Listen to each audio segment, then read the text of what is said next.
The International Space Station orbits Earth in the cold, solitary vastness of space. But look closer. There's a cornucopia of species bringing the interior of the station to life, and with it a plethora of scientific knowledge contributing to humans learning not only how to survive in space, but thrive both on Earth and beyond the edge of our planet.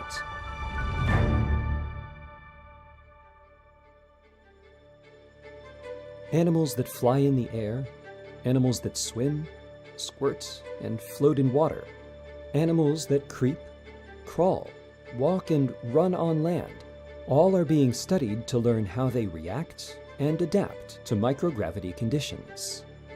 Since many share similar cells, tissues, and other organic structures to humans, each is studied for what they can reveal to help astronauts withstand the rigors of long-range space travel. Some examples. The tardigrade, or water bear, is well known to possess genes that can withstand extreme hot and cold temperatures, dehydration, and radiation. What can we learn from these amazing creatures that might help keep astronauts safer in extreme environments? Astronauts exercise 2 hours a day and closely monitor their diet. However, the loss of muscle mass that occurs in space is still a serious obstacle that researchers are working to overcome. As such, roundworms were exposed to a microscopic obstacle course to study their unusual muscle strength, while zebrafish have helped researchers develop countermeasures for muscle weakness.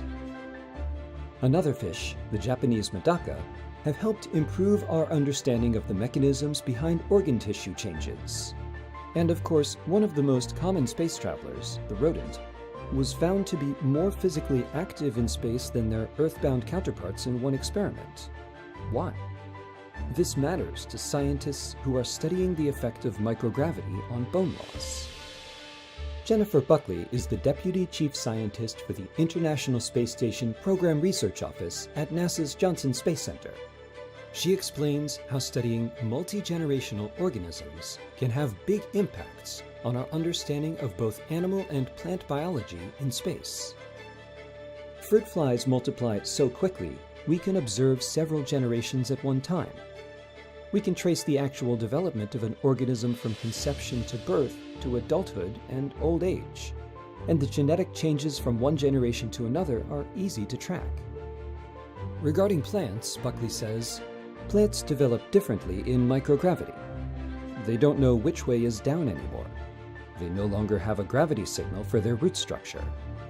So we examine their RNA to see how it's giving directions and signals, and how that differs from the way plants behave on Earth. Many types of plants are grown on the station, from flowering plants to leafy greens to vegetables. What we learn could influence our approach to growing different plant types in the future. Practical benefits for those on Earth have come from studying all these various forms of life in space. Traditional fertilizer can't be used on plants in space, as they're not grown with traditional soil. As a result, NASA scientists, working closely with the private sector, developed a fertilizer that would release its nutrients over a specific amount of time. The process proved to be not only successful in space, it can also be used on Earth in vertical farms and urban plant factories. Life in space is not new. The study of numerous species going back several decades have given researchers multiple views of how life can exist and thrive in the harsh environment of space. Buckley concludes, we'll conduct hundreds of experiments during each 6-month expedition. We want to study a broad diversity of organisms that will help us travel beyond low Earth orbit, while also giving us insights that may improve life on Earth. For more information about the multitude of life on board the space station, go to www.nasa.gov/ISS-science. To discover more about the space on, around, and beyond our planet, visit science.nasa.gov.